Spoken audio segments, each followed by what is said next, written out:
Class 12-এর chapter 2 আমি তোমাদেরকে মৃত্তিকা সম্বন্ধে বলছি।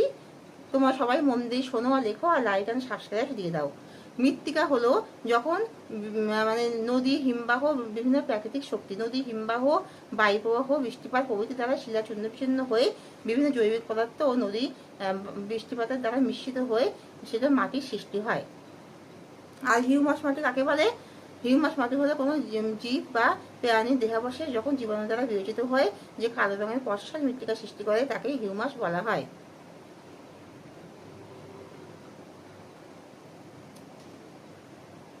তাহলে মাটি তৈরিতে বিভিন্ন উপাদানগুলি হলো জলবায়ু, সূর্যের তাপ, উষ্ণতা, এবং প্রাণীরাও সরাসরি মাটি তৈরিতে সাহায্য করে। উদ্ভিদের দেহাবশেষ পচে গলে মাটির সৃষ্টিতে সাহায্য করে, এবং বিভিন্ন প্রাণী